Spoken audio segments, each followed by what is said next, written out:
Chevron deference doctrine faces a critical test before U.S. Supreme Court, the $80 billion bipartisan tax plan. Pennsylvania gun carry restriction for adults under 21 ruled unconstitutional by U.S. Circuit Court. This and more on this edition of Last Week in Law. Starting off with this week's news, the U.S. Supreme Court strategically refrained from becoming embroiled in the legal dispute surrounding the rights of transgender students to access bathrooms corresponding to their gender identity. The court chose not to intervene in the defense of a policy set by an Indiana school district, which limited transgender students from utilizing bathrooms based on their gender identity. The appeal brought forth by the Metropolitan School District of Martinsville was dismissed, following a 2023 ruling by the 7th U.S. Circuit Court of Appeals that indicated the district's policy likely violated the U.S. Constitution and Title IX, a federal anti-discrimination law. That wasn't the only matter for the Supreme Court this week. On January 17, 2023, a significant legal milestone unfolded as the U.S. Supreme Court delved into oral arguments for two cases, namely Loper-Bright versus Raimondo and Relentless versus Department of Commerce. These cases presented a challenge to a regulation set by the National Marine Fisheries Service under the Magnuson-Stevens Fishery Conservation and Management Act. Rather than focusing solely on the specific regulation, the Supreme Court chose to undertake a broader examination of the Chevron deference doctrine. This 4-decade-old precedent allows agencies to interpret laws and has come under scrutiny with the recent appointment of 3 conservative justices, marking a potential shift in the balance of power between agencies and the courts. The Supreme Court also addressed a high-profile gaming dispute this week. In a noteworthy development, the U.S. Supreme Court concluded the protracted legal battle between technology giant Apple and game developer Epic Games. The court opted not to delve into the intricate details of the case, dismissing Apple's challenge to a lower court's decision that mandated changes to the rules governing Apple's App Store.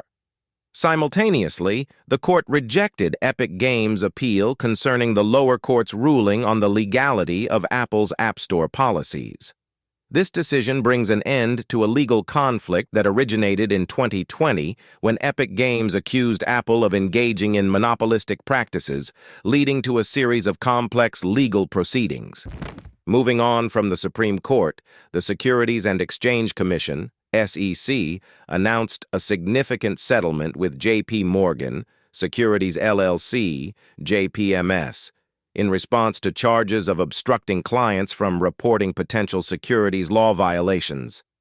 JPMS agreed to pay an $18 million civil penalty in connection with the SEC's findings.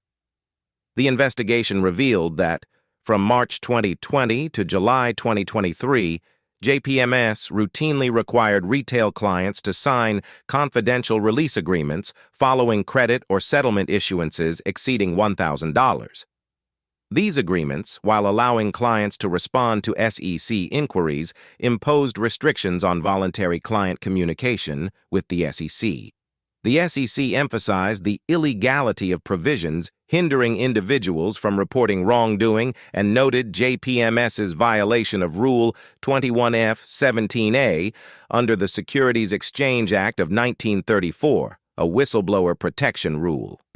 Speaking of money, Senate Finance Chair Ron Wyden and House Ways and Means Chair Jason Smith introduced a comprehensive bipartisan tax proposal, unveiling a nuanced landscape of winners and losers among lawmakers, industries, and taxpayers.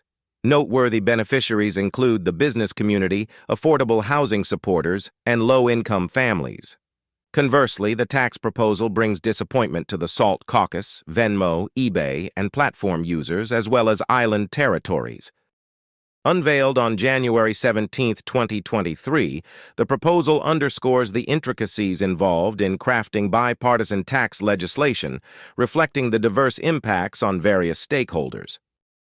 This week also saw some interesting developments in gun law as the Third U.S. Circuit Court of Appeals, located in Philadelphia, delivered a significant ruling, declaring Pennsylvania laws restricting individuals aged 18 to 20 from carrying firearms in public during a state of emergency as unconstitutional. This decision aligns with the impact of the Supreme Court's conservative majority on firearms regulation, recognizing 18 to 20-year-olds as part of the people, entitled to Second Amendment rights. The court's 2-to-1 decision emphasizes the inconsistency of adopting a different interpretation of the people in the context of the Second Amendment, challenging existing age-based restrictions on carrying firearms. Ending the episode on a different note, archivists pursuing records related to the assassination of President John F. Kennedy received partial approval in their claims under the Federal Records Act against the National Archives and Records Administration, NARA.